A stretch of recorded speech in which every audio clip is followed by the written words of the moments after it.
Hey everybody, welcome back to another Power Monkey podcast. This one will be a little bit different. This one's just going to be me and Chad, and we are going to be talking about a specific topic that is near and dear to Chad's heart, being on the Olympic weightlifting side. I'm going to be interviewing him a little bit with some information when it comes to the clean. So, Chad, welcome, man. How you doing? Doing great, man. Doing great. Yeah, things are all right out there in Texas. Yeah, we're hanging in there. You know, as we record this today, I think it's April 29th. So I was mentioning to you earlier, starting to talk a little bit about trying to get things back in order. I still think it's going to be a while, but we're still spending all of our time at home and getting work done. Yeah, that's good to hear that, we're all itching to get back in the gym and to get back into seeing friends and family and doing things again. And who knows how long things are going to last, but hopefully we can continue to bring out some good content and good information for people to be working at home, wherever they are, some stuff for them to be thinking about. And hopefully this is giving them some much needed connection to the outside world. Yep, absolutely. All right, so jumping right into the clean, earlier this morning we actually had Cheryl Hayworth on our Power Monkey Live, and Cheryl was talking about breaking down specifically the snatch, and she went into some conversation about how she approached different lifts, and she was saying that, she loved doing the jerk because jerk was like an easy movement for her, and she just loved the feeling of being able to throw around large amounts of weight overhead and things like that.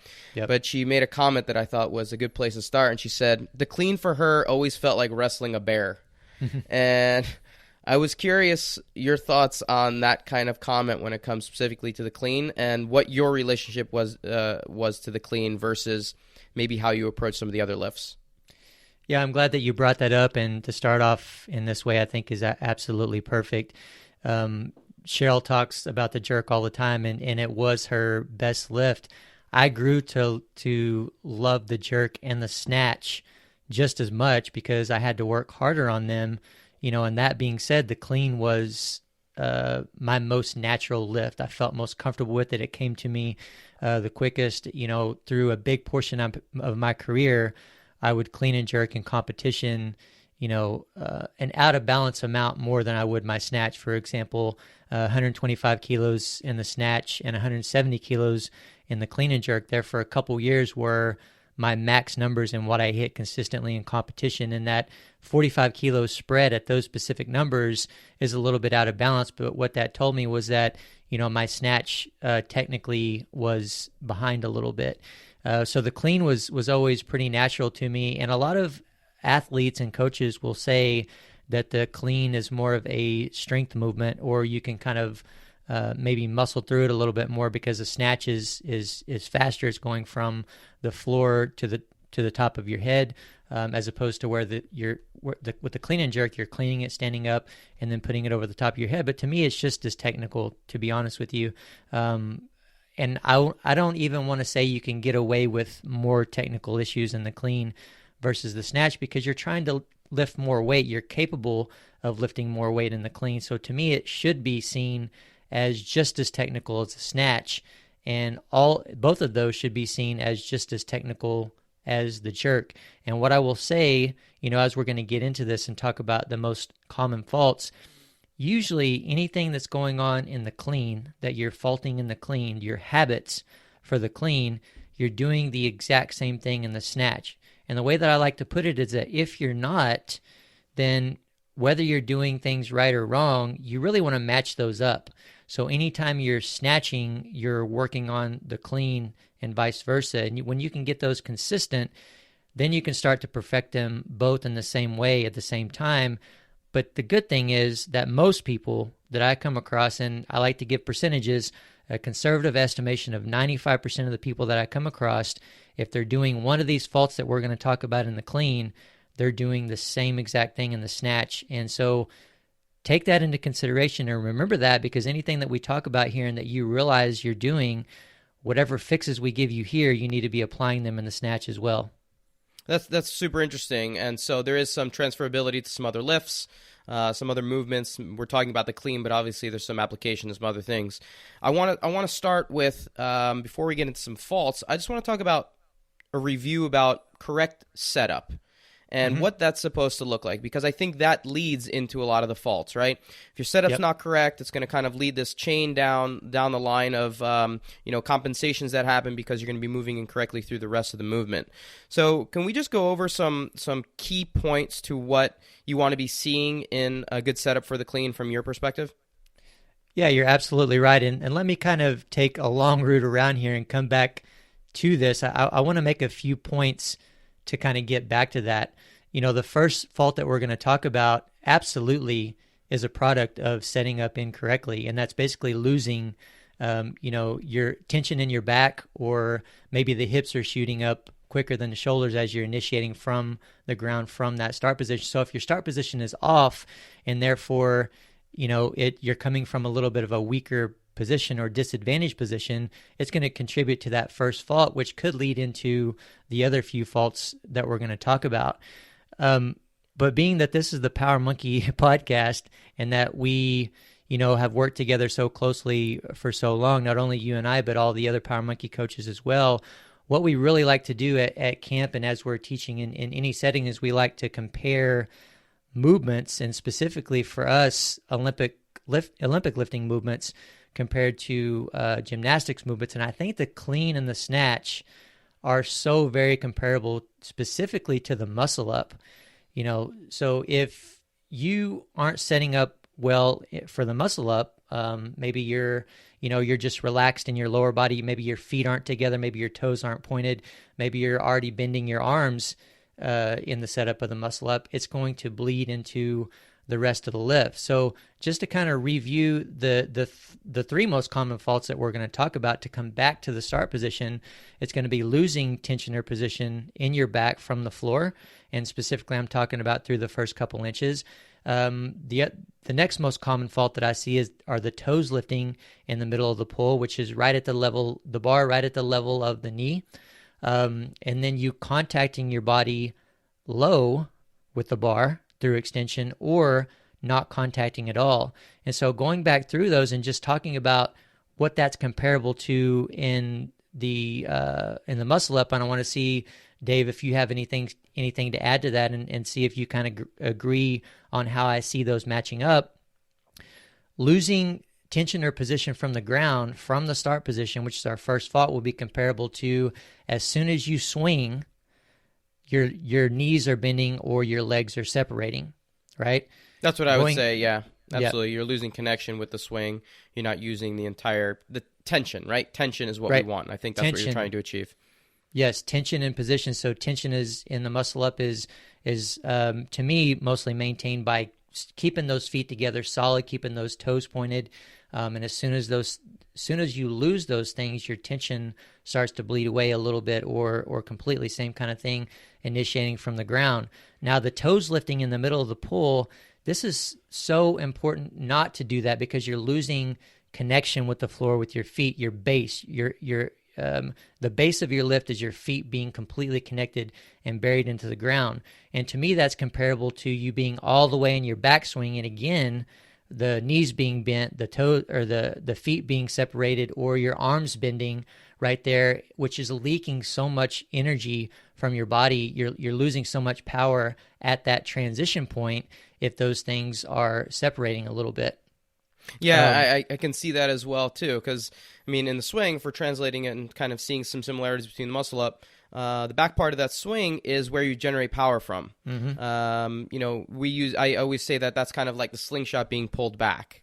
Yep. And you use that to kind of use into the front part of the swing, which is your utilization of the power. Creation of power happens in the back part of the swing, and I think that's kind of what you're referring to here. If that toe is coming off the ground, you're not able to generate the power that you need when your foot is maybe fully in contact with the ground. That's your kind of connection point to the ground. Generation of power comes through the floor. Absolutely. You're not setting yourself up in the best position to move through the rest of the lift, and the rest of the lift from the knee up is your opportunity and that range of motion that you need to generate the power, just like from the backswing of your muscle up all the way through the forward swing. And maybe I'm not labeling that correctly there, Dave, but you guys get what I'm trying to say. From the knee up through your extension is the same as, you being all the way in your backswing and then coming through bringing your feet through to the front before you then turn over and try to get on top of the rings or try to get on top of the bar.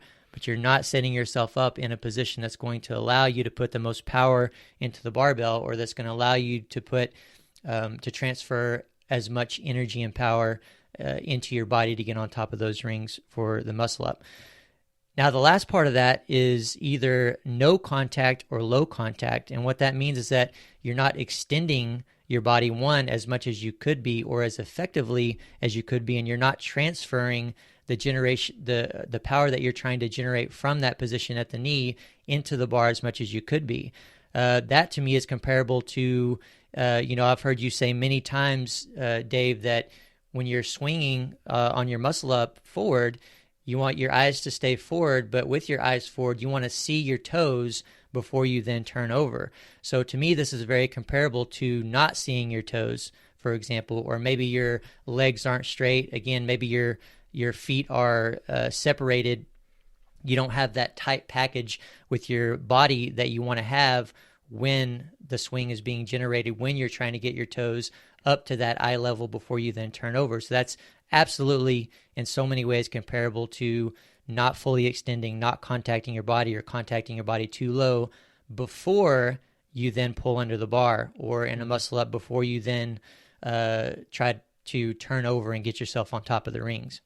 Yeah, that seems like it's the cue or the fault I normally see with that, and I think it's similar, is anticipating the action before it's happened.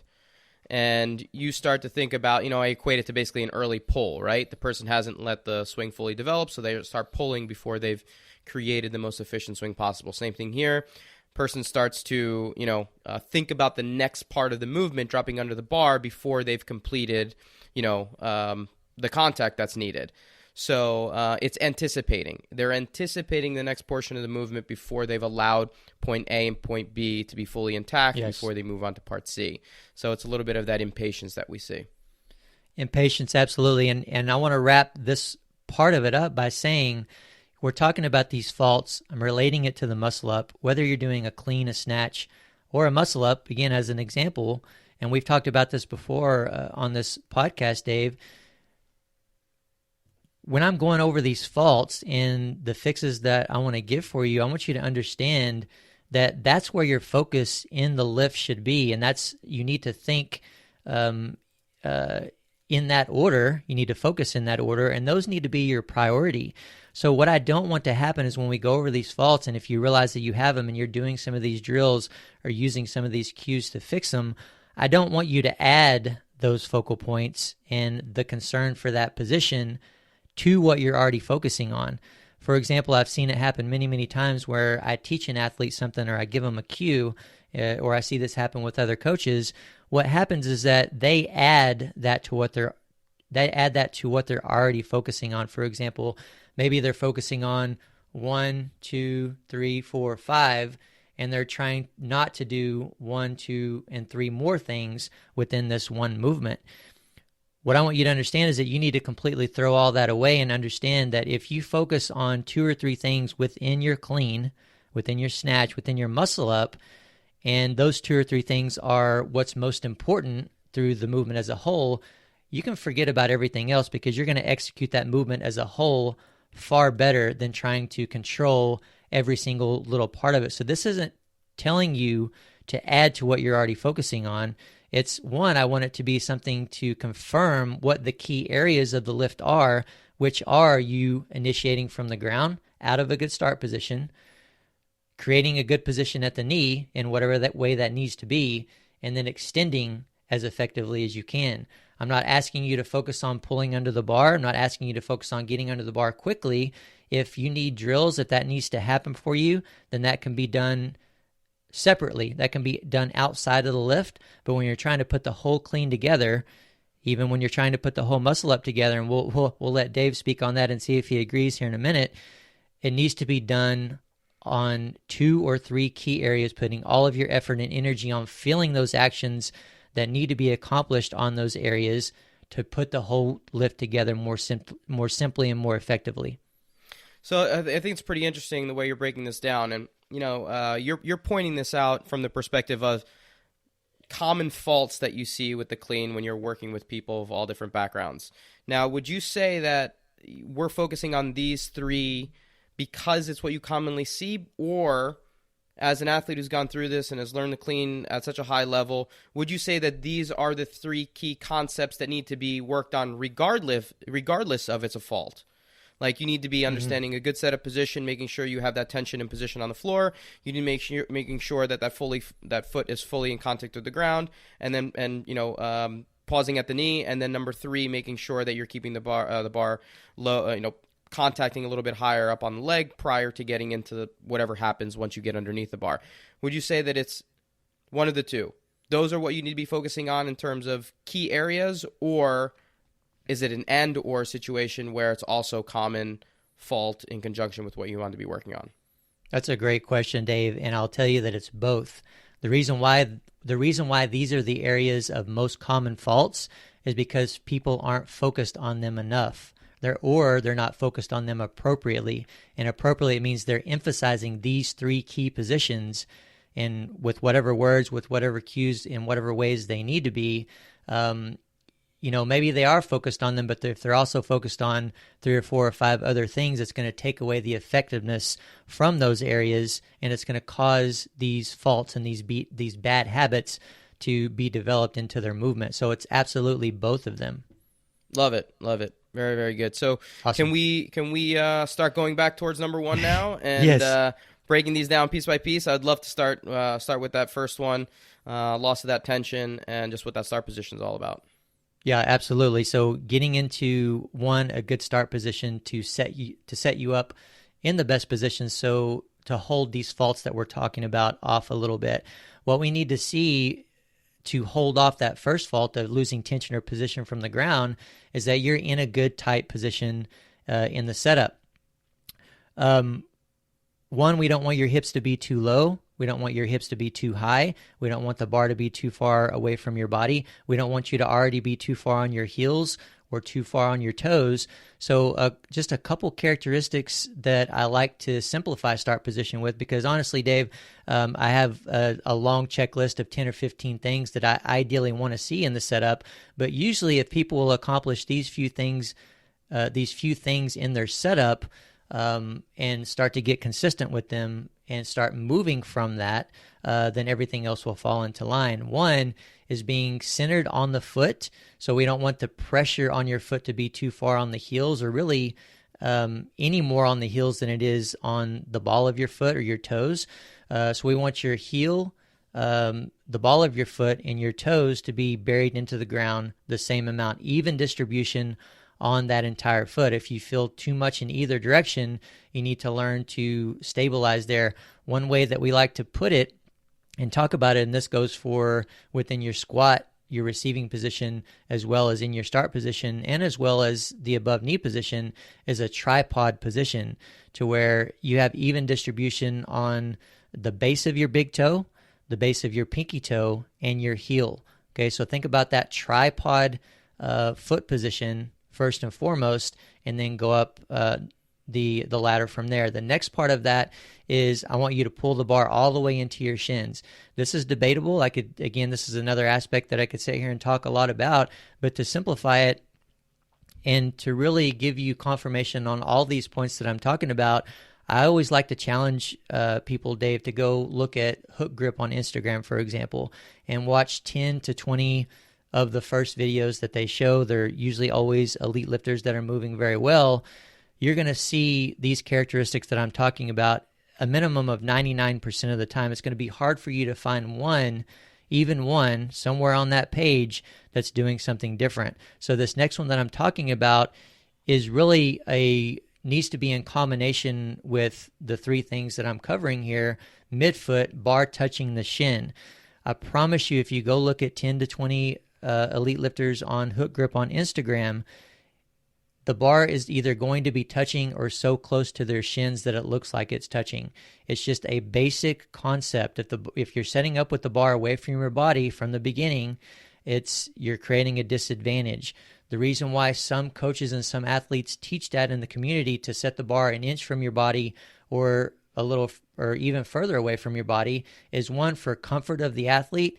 honestly, I don't really care too much if you're comfortable in your start position. Your start position may not be ever very, like, really, really comfortable to you, but it's about setting you up with the best advantage to move through the rest of the lift. It's okay if it's a little uncomfortable. It's okay if you feel like the bar is crowding you. That's one reason why a lot of athletes like to set up with the bar away from their body a certain amount, is because they feel crowded by the bar. I feel crowded by the bar when the bar is touching my shins, but I don't care because it allows me to move through the rest of the lift more automatically and more easily. So in combination with midfoot, bar touching the shin, put the shoulders directly on top of the bar as opposed to behind or too far in front. One of the things that a lot of coaches and athletes in the community say is, I want your shoulders over the bar, and I think that gets misinterpreted a lot and causes a lot of athletes to go too far in front of the bar. But for those of you that are watching a video, if this is your the bar and this is your shoulders, I'm talking about the shoulders being directly on top. Now, when the shoulders are directly on top, some of your shoulder is going to be slightly in front of that bar, and that's where it gets misinterpreted and misunderstood.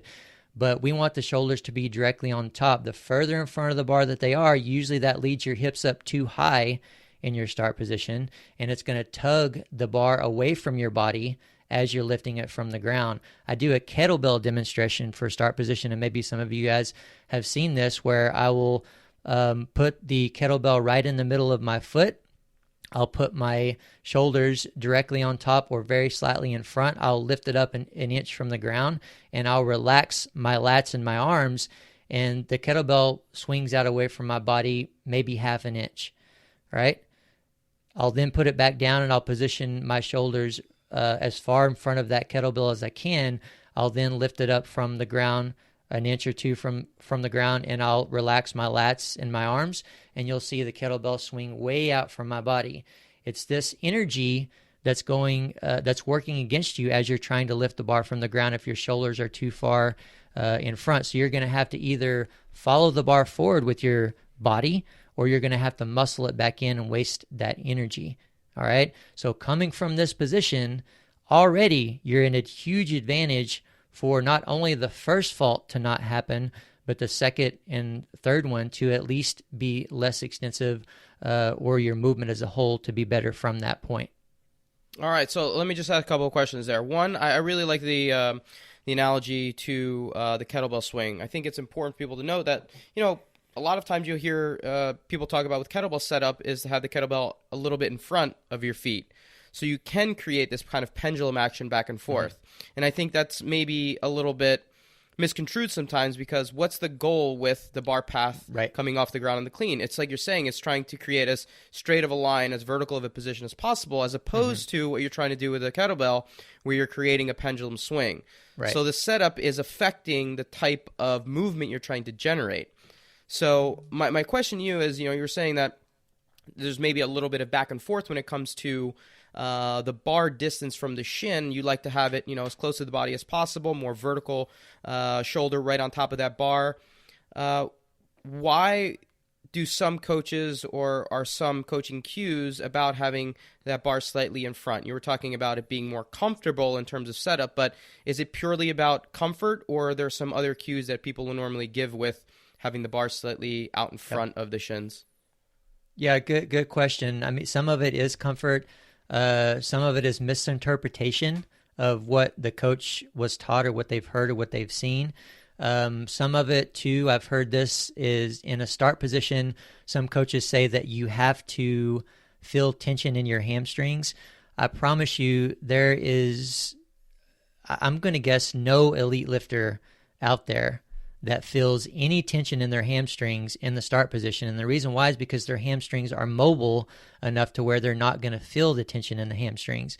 So for me, for example, to feel tension in my hamstrings, this is my butt, for you, those of you that are watching a video, and this is my shoulders. My butt would have to be that much higher than my shoulders to feel the tension in my hamstrings that they're talking about. Almost fully locked out from the knee, essentially. Almost fully locked out, yeah, with only a slight bend in the knee there. So that's definitely a misinterpretation and misunderstanding. Perhaps that's okay for a powerlifting deadlift if you're a powerlifter. Any of you guys that are listening, though, you're probably not. You're only a powerlifter to the extent that you do some powerlifting movements in CrossFit. You're more, as a CrossFitter, you're more so an Olympic lifter. And that's another reason why some athletes start with a higher hip or further in front of the bar, is because they're stronger there from doing so many of their regular deadlift reps in that way, with more of a high hip deadlift position with their shins a little bit further back, or even all the way vertical and a little bit more on their heels. So that's the danger in getting good and strong at more of a conventional deadlift setup, which is with the hips higher, you're further back on your heels and more engaged in the posterior, because the stronger you get there and the more ingrained that becomes into your muscle memory, the more likely your body is going to go to that and use it with your heavy snatches and cleans from the floor. That's my problem for sure. I mean, I don't know if you remember when we were in Dubai last year and we did Diane together, and there's a side-by-side video of us doing, deadlifts, and they're clearly different movements. I mean, my deadlift is not great positionally, but I do so much more of a hamstring dominant deadlift, and you do so much more of what would be used for more of a clean deadlift. And it's so clear to me when I watch it, and I'm like, shit, I just can't do that. Like, I have such trouble with it because I've done my deadlifts totally a particular way for so long. Yeah, absolutely. That's a trap that athletes fall into all the time. I always give the example of Elizabeth Akinwale. I worked with her for a little while on her Olympic lifts, of course, and she was very, very strong in a high hip deadlift. That's the setup that she used. She even sent me some strict Romanian deadlifts, which is with her hips even higher than she deadlifts.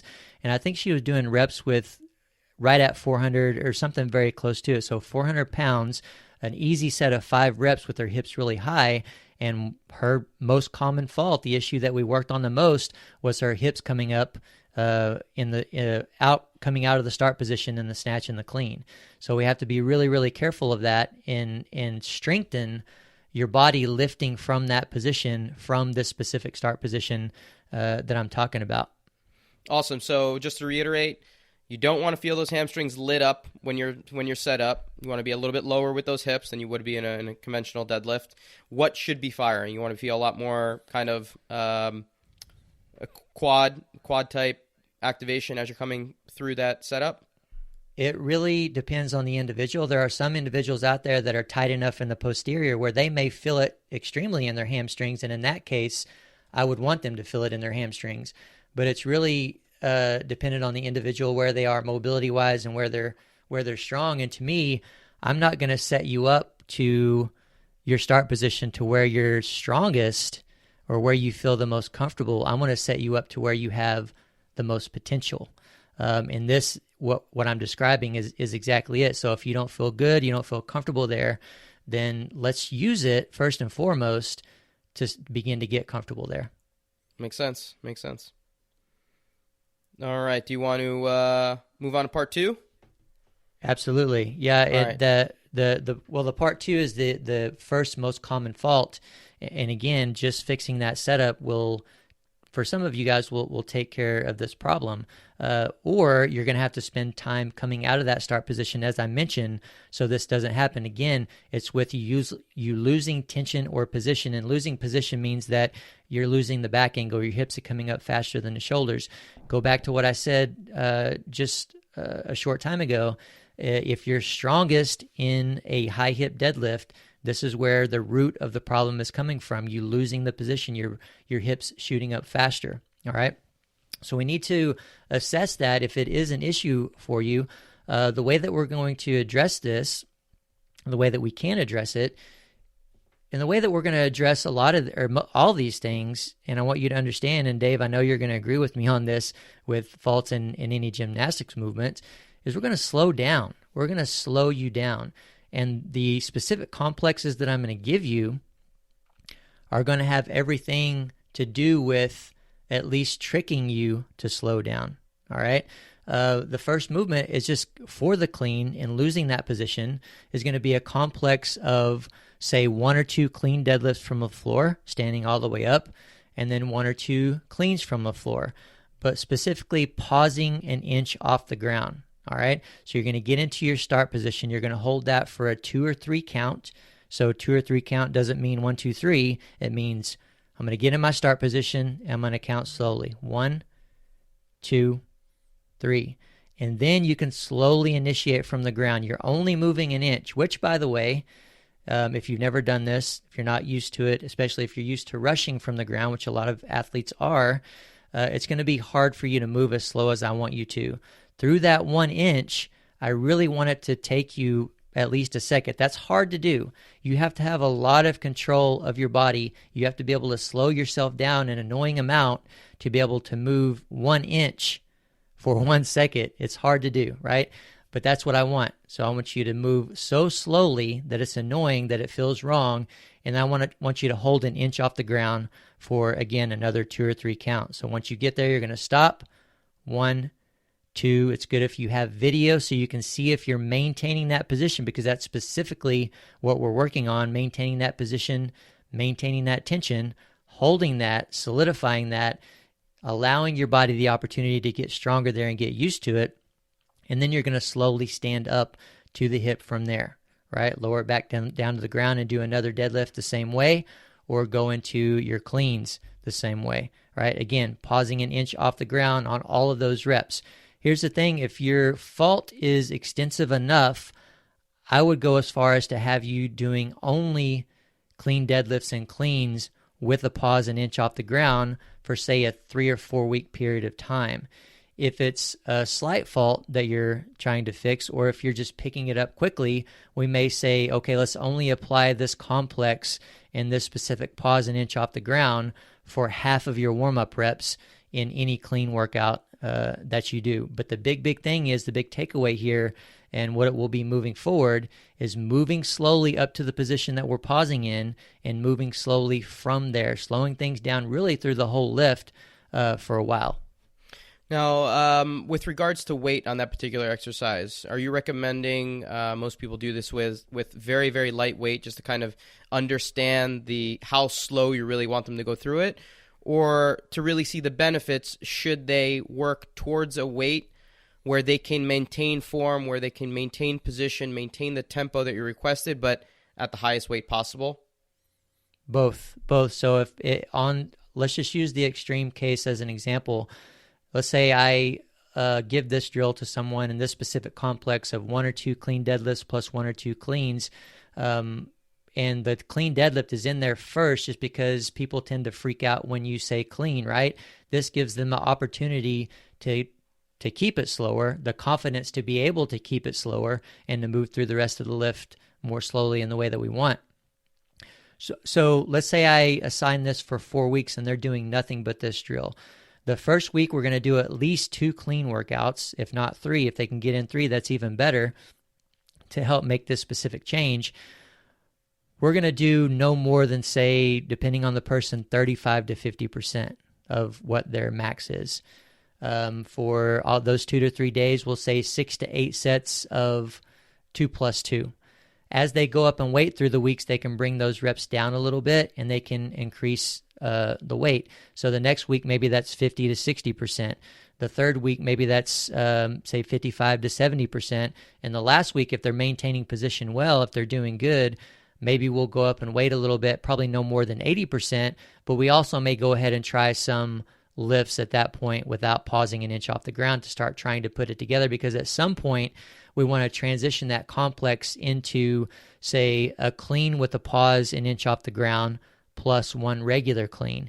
So we always want to have this progression in mind, but doing the specific drill of pausing an inch off the ground at whatever extent you need to. My greatest fault as a coach, I think, through the years, Dave, as I look back, and I fall into this trap still too often to this day, is not being aggressive enough for a long enough period of time with the drills that I'm giving people. I want to please them. I don't want them to think that they're doing worse than they are. So it's easy for me to be too lenient and say, okay, let's only do this specific drill, pausing an inch off the ground, for half of your warm-up reps. And usually it's not enough to make the change. It's not enough. And so I'm doing this, and I've kind of almost, not completely, but to an extent, I've wasted their time. Whereas if I would have just went all in with them and they would have went all in, and said, let's take 4 weeks, which is not a very long period of time. You can commit to 4 weeks to this, to doing nothing but pausing an inch off the ground, and all the clean reps that you do, you're going to expedite the process so much more quickly. And again, I'm being honest and saying I fall into the trap too often, and I'm too lenient with this. Let's be aggressive. If you have one of these faults, be aggressive with it.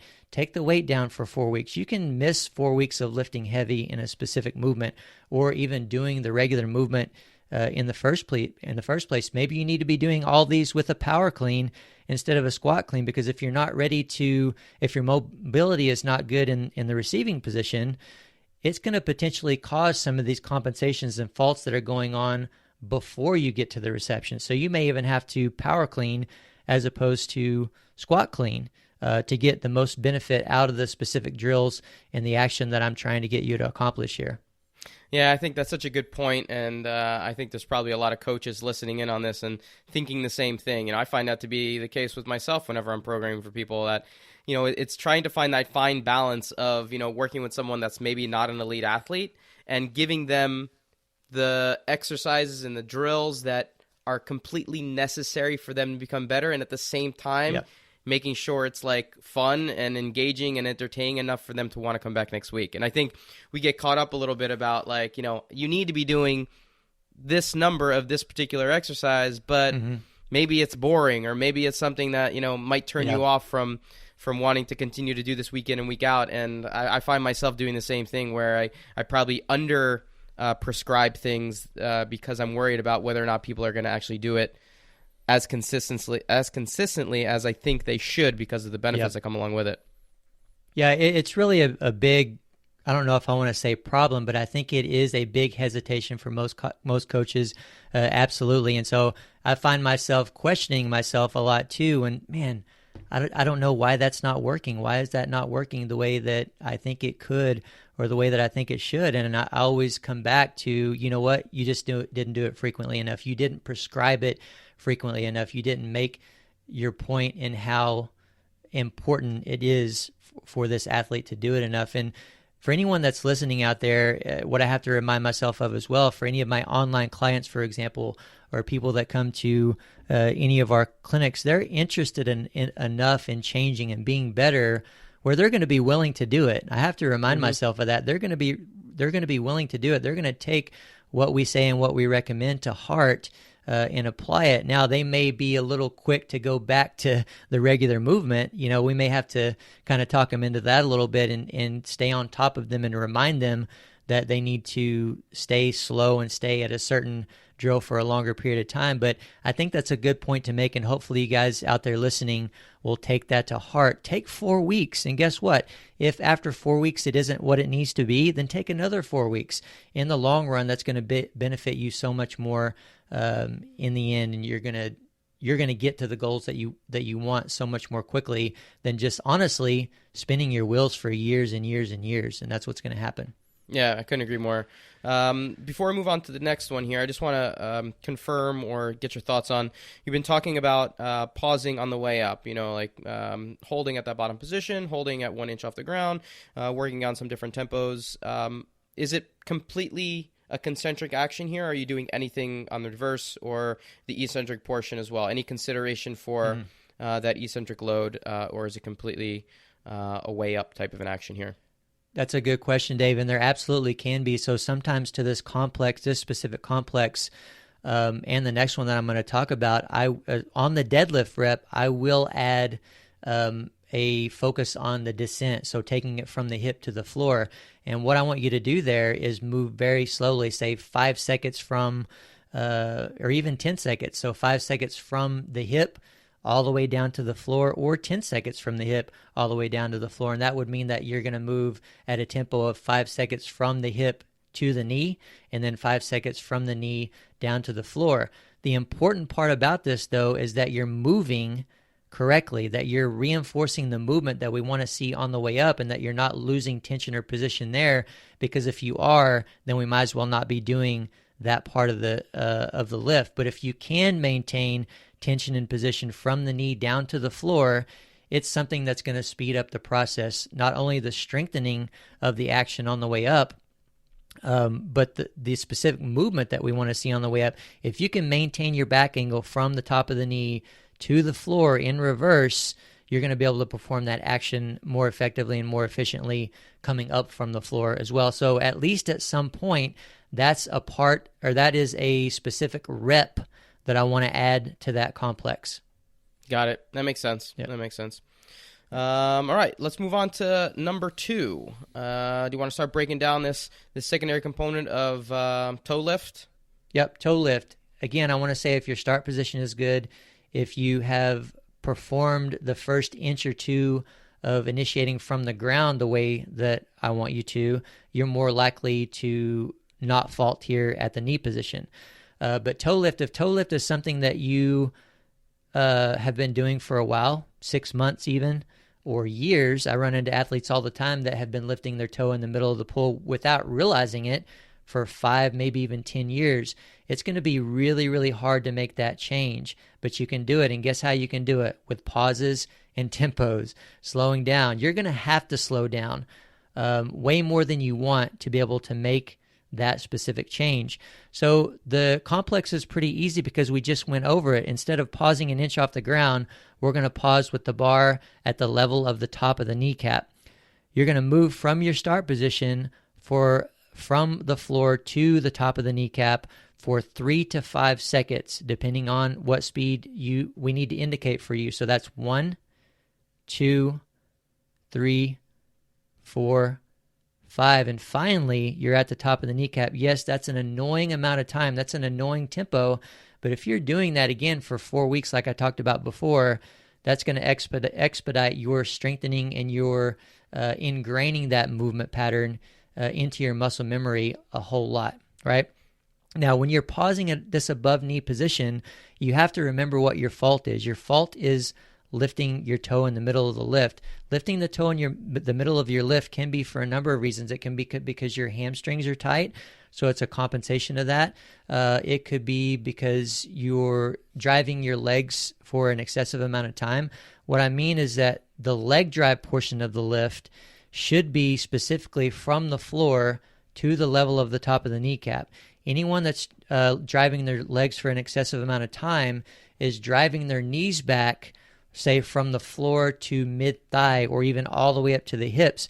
And when you're doing that, what that means is that your legs or your shins are staying straight for too long, or maybe your legs are even locking, your knees are locking at around the level of mid-quad, right? So what literally needs to happen from the knee, from the top of the kneecap, is your knees need to start to shift forward up underneath the bar so you can put the most power into the bar, so you can have a better chance of finding that contact point that we're going to be talking about here pretty quickly. So understanding why you're faulting there is important as well. But in either case, we can perform the same drill. If you know that your knees typically lock in your pull, that you do have that excess leg drive, what you want to do from this pause position is you want to practice and exaggerate shifting your knees forward. If you're facing this way, shifting your knees forward up underneath the bar to reinforce this part of the lift that's called, that a lot of athletes and coaches call the scoop. It looks like you're scooping up underneath the bar with your knee.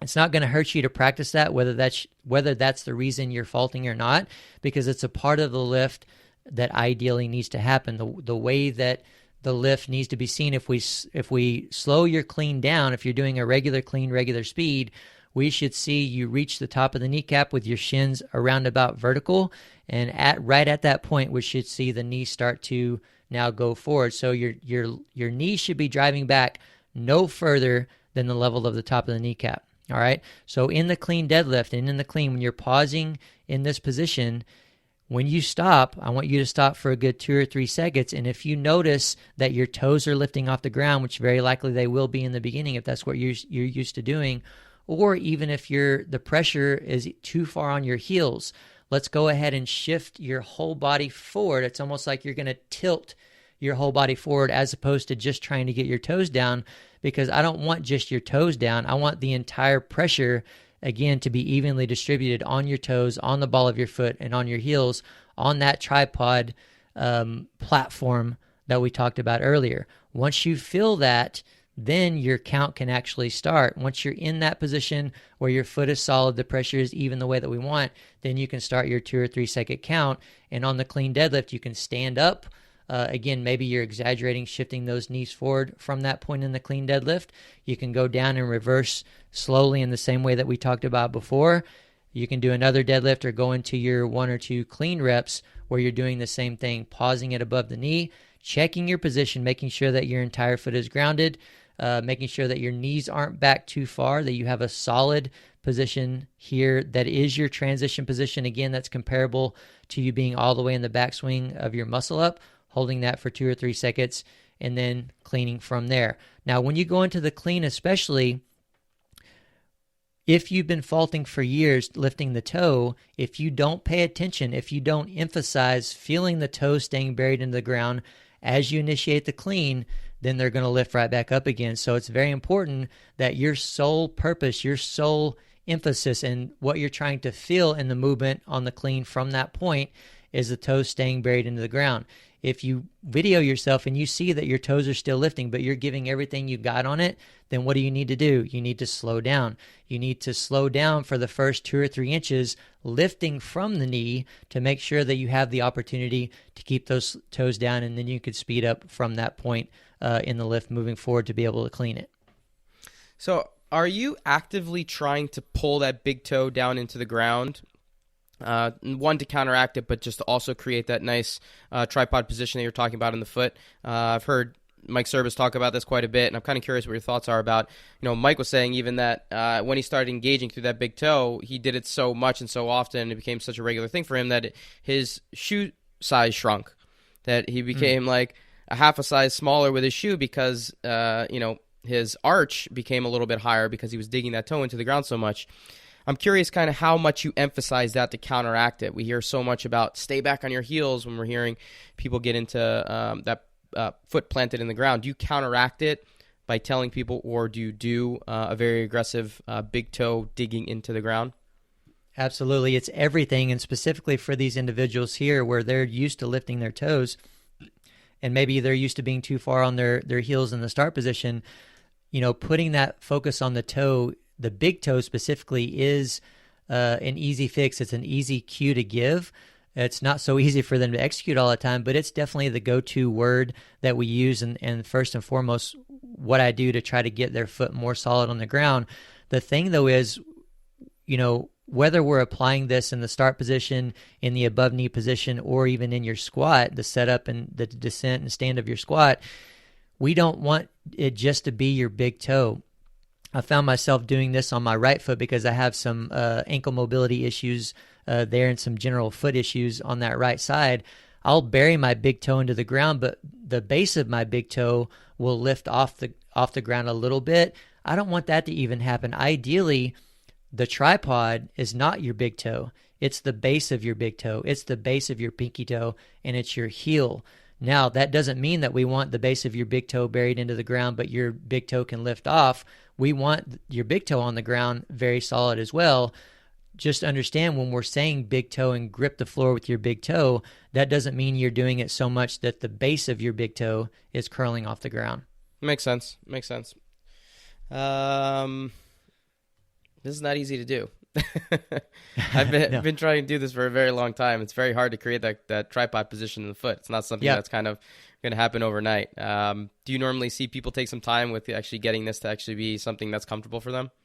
Yeah, absolutely. And that's can be the base of the reason why they lift their toe in the middle of the pull if their foot isn't strong enough, if they're not used to applying this tripod foot position in their squats.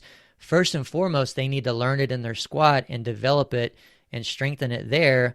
Also, potentially doing some foot strengthening exercises outside of the squat, outside of the Olympic lifts.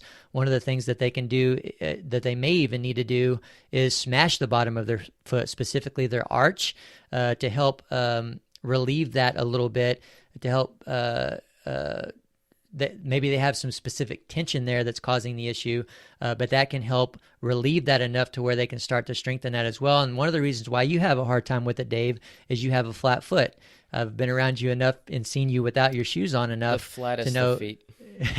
So, flat feet typically is the base of someone having a hard time in learning and developing a tripod foot, but also bleeding into this specific fault that we're talking about with the toes curling off the ground. Yeah, that makes sense. So real quick, one of the things that you can do to help learn this and develop this in your squat to transfer into the Olympic lift is an action or a drill that I call lock and twist. So this means that before any squat reps that you do, you're going to get in your standing position and set up the way that you normally would, but you're going to flex your quads to completely lock your knee. Then you're going to, if this is your right leg, you're going to twist your knees out as much as you can, ensuring that you're twisting while your knee is still locked, and that, again, your big toe and the base of your big toe is still buried into the ground. And with those things accomplished, those characteristics being maintained, you're going to twist that knee out as much as you can. The thing about it is, with athletes that struggle with this, especially maintaining the base of the big toe and the big toe on the ground, you may be twisting as hard as you can, but you may not actually be able to twist any. That's okay, because it's about that pressure. And over time, the hope is that you would open that up enough and learn that action enough that you would start to see some movement in your ability to twist those knees out. And when you do, the moment you're able to twist even a little bit, you're going to see your arch raise off the ground a little bit. The moment your arch starts to raise off the ground a little bit in that position, you start to strengthen your foot more, and again, learn that action that we want in the squat in the pull of the Olympic lifts. What numbers, and is there any holding positions when it comes to something like that? Because it's actually very similar to an exercise I have people do with external rotation for the elbow with the handstand, of trying to rotate and trying to get that same kind of lockout and connection in the ground through the fingertips. So I'm just kind of curious what you'd normally do in terms of hold times and reps. Yeah, it's awesome, Dave, that you say that, because I think we continue to learn how similar, your passion is handstand, my passion is the squat more than anything. I continue to learn more and more things that you do to help people better learn and get in better handstand positions. Absolutely. It's the same thing that I'm doing here. And in general, like I've been telling you guys on pausing in these certain positions, I like a 2 count, but they have to understand the way that I want them to count to 2. Again, it can't just be 1, 2. So sometimes I will give them a 5 count just to slow them down enough. But if you're counting to 2 the way that I want, I would have you lock the knees, 1, 2, and then twist out, 1, 2, and then finally you can start to slowly descend through your squat. Love it. You actually, that's another gymnastics tip, slow counting. In the gymnastics world, we have to hold our strength positions for a full 2 seconds. And, when you're holding them, the tendency is to count as quickly as possible to get through those 2 seconds. But we're always trying to count like judges would count. Count the way that someone watching from the outside would count. 1, Mississippi, 2, Mississippi. Slow that down. We actually end up saying, let's hold for 3 or 4 seconds just to make sure that we have a full 2 seconds. I think there's a lot of similarities there when it comes to hold times. Big takeaway on this, guys. Slow down on your movements. I don't know how many times you've heard this already on our podcast, but clearly it's a big takeaway. Yep. And that's going to take us right into the next one, because for anyone that's not contacting their body in the appropriate spot through the extension portion of the clean or the snatch, whether they're not contacting at all or whether they're contacting too low, both of those are very, very, very common. You have to slow down to really make that change throughout the whole clean deadlift that we're going to talk about, throughout the whole clean. The complex is the same as it's been on the other 2. All we're doing is slowing down for a longer period of time, and we're holding in a different position. Now, first, the base of you learning the best contact position for your clean and learning how to do it as effectively and as efficiently as you can, we need to check your clean grip, because if your clean grip is too narrow, it's going to cause the bar to hang down too low, or it can cause the bar to hang down too low. And what that means is that your contact point is going to be too low, or you're going to hesitate to contact at all, or you're going to muscle the bar up with a shoulder shrug or an early arm bend to get it up to the most powerful contact point. So one, go watch the YouTube video that we have on this. We just released one on the Power Monkey YouTube channel that goes over this specifically, and all these drills, by the way, and these specific faults. So go watch that, but you can learn a little bit more about how to best find the best clean grip width. You can also go to my Instagram channel. I have a few videos on how to best find your clean grip width and your snatch grip width. But if you'll stand up with an empty bar and widen your hands out, or bring them in if you need to. Probably your grip is not too wide. That's never usually the case, but you're probably going to have to widen your grip a little bit. And with your arms straight and your shoulders unshrugged, completely relaxed down, I want the bar to be resting just under the genitals, and that's for guys and that's for girls. And what that means is that I want it so high up on your quad that if you're a guy, you need to have everything tucked up as much as you can. What that means is that boxer shorts aren't enough to clean with. Boxer shorts aren't enough to even snatch with, because to be in the best contact, to be with the best grip that you can contact in the specific spot that I want on the snatch, all of your stuff has to be tucked down, okay? So tucked up so much, or all the way, so that the bar can be just under the genitals, or just, I'm actually writing this part of my book right now, Dave, talking about how to find your clean grip to help you find your best front rack position. And one of the ways that I put it is, for those that maybe misunderstand where I'm talking about, is that if you will stand with your feet wide, so say 3 to 4 inches outside of your shoulders, you make an A with your legs, right? The point of that A or triangle is right at the spot where I want the bar to be resting. That's very high on the quad, but that's going to be your most powerful contact point.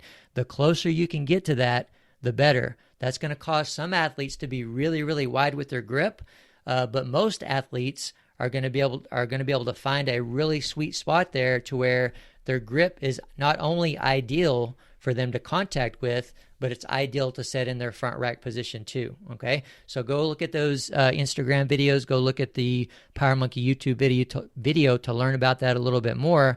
But once we have that grip correct, you're going to be able to apply this drill that I'm going to go over a lot more easily.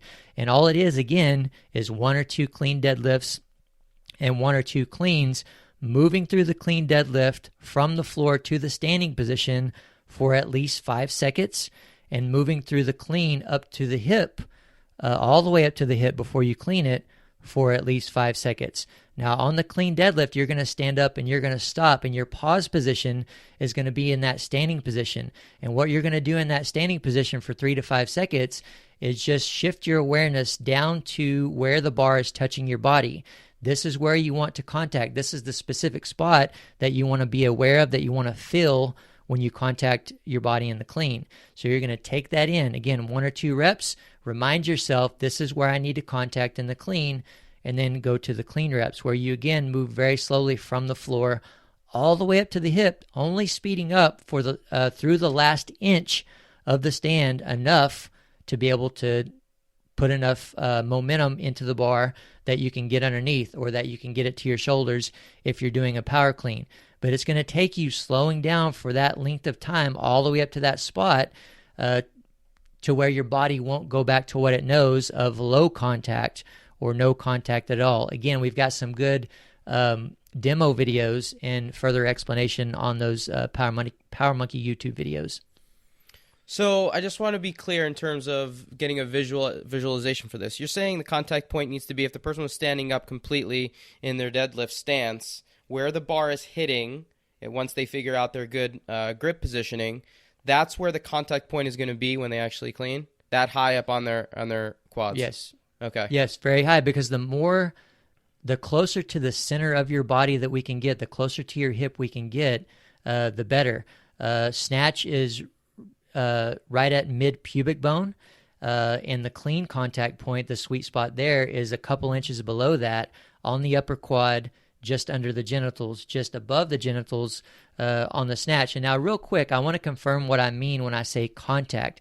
And the reason why I want to go over this is because I had a couple athletes, Dave, through the years, that I would say contact in weightlifting class for years, and I would always have to reteach them during every session that we did once a week, and I would have to reteach them how to contact. I would have to cue them and play tricks on them and do drills. And it was only years later that I learned that when I said contact, for some reason, they didn't understand that I was meaning that I literally want the bar to touch the body at those specific locations in the snatch and the clean. So number one, understand what I mean when I say contact. I want literal contact with the bar, and understand the benefit in that is that you're transferring energy into the bar. It's similar to skipping a rock. If you don't hit the water, the rock's not going to go as far. You're not going to transfer energy into it. It's also like, I like to refer to it as a stepping stone. If you don't touch that stepping stone in the pull of the snatch and the clean, you're not going to go as far. So what that means as you're pulling under the weight in a clean or a snatch is that the bar is going to die a lot more quickly. It's not going to have as much energy. I don't want to say it's not going to go as high, because we're not trying to pull the bar high. We're trying to give you time to get underneath the weight. So we need the skipping of the rock, or we need the stepping stone to be able to give you more time. One of the things that I've actually wanted to ask you about, Dave, because I want to make an Instagram post and relate this to gymnastics in some way. And I think it's very relatable to doing a vault without touching the vault. Does that make sense to you? Yeah. If you were to do a vault and you missed the vault with your hands, you would not be able to perform the vault that you wanted to perform. Does that sound right? It does. And it kind of leads to the question I had about this, because I'm curious if you think about it as kind of a bounce off of the quads. Do you think of that as kind of generating power off of that contact point? You're saying, a stepping stone into the next portion of the movement, but is it actually generating or creating power in some way that you're not able to generate if there's not a contact point? And I think that's basically what we're trying to do on vault, right? If you just dove over the object, you dove over the table, there would be no launching. We call it blocking. We call it blocking off of the table. That blocking is what allows us to kind of go and do all those flips in the air and land on our feet on vault. But we intentionally hit the table in a particular way to generate power. I'm curious if it's the same thing. The contact point is there to generate more power than you'd be able to do if you didn't have a contact point, or if you had a low contact point. Absolutely. And a low contact point will not transfer as much energy into the bar, and we can dig into that a little bit if you want, but that means that your generation of power will be slow and sluggish, and your turnover will be slug and slowish. But it absolutely, to me, is the same as that vault, maybe slightly different in that our directions are a little bit different, because we want that to be as smooth as possible. We want the bar to move in as straight of a line as possible. And I think that coaches and athletes in the community definitely hesitate to use the word bounce or bang, because we don't want this to happen. But here's the thing. If you're not used to contacting at all, and especially at this spot, I've given the cue to many athletes to try to bang the bar, at least initially, because it takes that extreme exaggeration to get them to touch at all. Ultimately, we want it to be more of a ricochet, like skipping a rock.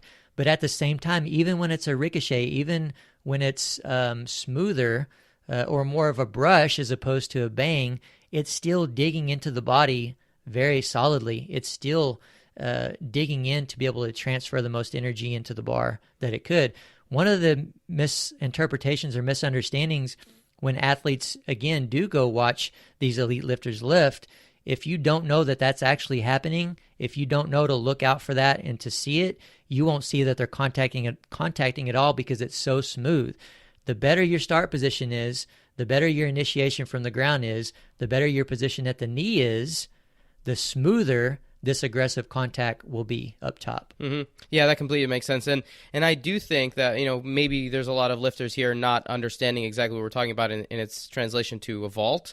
But I do think there's a lot of similarities there. I think you're exactly right. If you think about bar path being running down the vault runway, being a straight line, and we're trying to take that linear power or that linear action into the next part of the movement, I think it has a lot of similarities in terms of impact point. So I think that's a really good potential way to connect dots between gymnastics and weightlifting again, Chad. Yeah, it absolutely is. And hopefully that makes sense to you guys. Again, I know I've said it before, but I want to remind you to go check out those YouTube videos, my Instagram page as well. Probably in the description of this podcast, we can put links to those specific Instagram videos in the YouTube video that I'm talking about. And hopefully, guys, that'll help you. Go look at your lifts on video, slow them down, and see if you see any of these faults. There's a good chance that you will, and that's not dogging anyone any way. They're just very, very common. They're very common, again, mostly because you're not focusing appropriately. Remember to go to learn how to focus appropriately, and that means to emphasize these key areas by feeling certain actions on them. Slowing the lifts down in the way that I'm describing here with these specific drills will allow you the opportunity to learn how to focus and feel through the lift better as well. Before we wrap this up, Dave, if you don't have any last-minute questions, I wanted to ask you, and we were kind of talking about this in the beginning, just for Power Monkey in general, with everything that's going on, are there any talks on your end about starting to reschedule any of the Power Monkey clinics, or what's going on with that? So on the clinic side, we've postponed everything through August. We did have a couple of clinics, one in Oklahoma, another in Massachusetts, that we've rescheduled for September. So any changes, you can go on the Power Monkey website, just powermonkeyfitness.com, and you can look under the events portion at the top of the page, and you'll see the rescheduling of those events. We did have another one in Italy in June that will be rescheduled for later in the year. But as of right now, our spring camp, which we were supposed to leave for tomorrow, was canceled. Yeah. And our next camp in the fall, which would be September 27th, October 3rd, is still intact. We're keeping that one intact. And our retreat, which will be our next big event in Greece, is happening in August as of right now, but things are changing kind of day by day. Yeah, I was thinking about that just today, Dave. It's tough to think that we would have all been heading to camp just tomorrow. You would probably be there already, right? I'd be leaving normally, yes, but Sadie's due. Still, we were actually due on this past week, and she hasn't had the baby yet, so we'll be inducing this weekend. So by the time I do a next podcast, we're going to have another baby. But yeah, kind of the baby threw some things for a loop in terms of when I'd normally go out to camp this time around, but we'll be a group of 4 coming to fall camp. That's awesome. Well, I tell you, that's one major reason, probably the only reason, that I'm thankful that camp was canceled, so you can be there with Sadie for sure. That would have been tough, man.